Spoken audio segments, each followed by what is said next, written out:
சென்சாரில் முதல்ல படம் பார்க்குறது வந்து 2 மேல் 2 ஃபீமேல் ஒரு சீஃப் R1 சொல்லுவாங்களே, இவங்க தான் படம் பார்ப்பாங்க.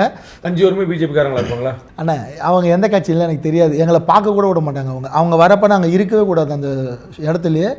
படம் முடிஞ்சதுக்கப்புறம் ஒரு பெல் அடிப்பாங்க, அப்போ தான் உள்ளே போகணும். அந்த சீஃப் மட்டும் தான் எங்ககிட்ட பேசுவார்.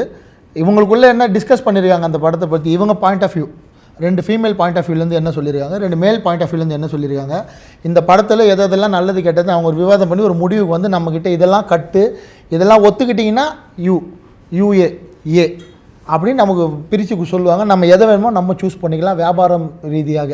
ஸோ இது ஃபஸ்ட்டு சென்சாரோட ஃபஸ்ட்டு ஆர்வம் மட்டும் தான் பேசுவார். ஆமாம், ஆர்வம் மட்டும் தான் பேசுவார்.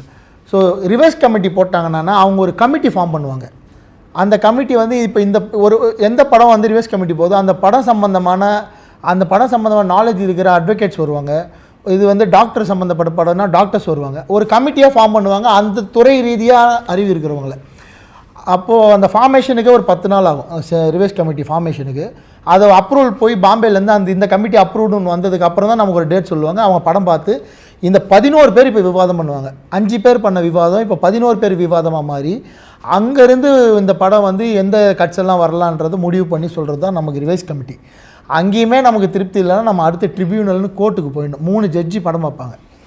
ஸோ ரிவைஸ் கமிட்டி எனக்கு திரௌபதி வந்து லக்கிலி 19 கட்டை வந்து 5 கட்டு கம்மி பண்ணி இந்த படத்துக்கு ஏன் 19 கட்டு கொடுத்தீங்கன்னு சொல்லி 14 கட்டாக மாற்றி இந்த படத்தை கொண்டு போய் ஸ்கூல் காலேஜெல்லாம் போட்டு காட்டுங்கன்னு அட்வைஸ் பண்ணி என்னை அனுப்பிச்சி விட்டாங்க. ஆனால் அந்த ப்ராசஸ்க்கு எனக்கு 45 நாள் ஆச்சுன்னு. ஸோ 45 நாள் என் படத்தை ரிலீஸ் பண்ண முடியாமல் நான் ஸ்ட்ரகிள் பட்டு. ஸோ கீழே உங்களுக்கு பிரச்சனை வந்திருக்கு, மேலே பிரச்சனை இல்லை. அப்போ நான் ஒன்றுமே இல்லைண்ணா, என்னை பாண்டியண்ணனு கூட என்னை யாருன்னு தெரியாது. அப்போ இப்போயாவது அண்ணனை கூப்பிட்ற உரிமை இருக்குது. அன்றைக்கி தூரத்தில் இருந்து தான் நான் பாண்டியண்ணனை பார்த்தேன் திரௌபதி பண்ணப்போ.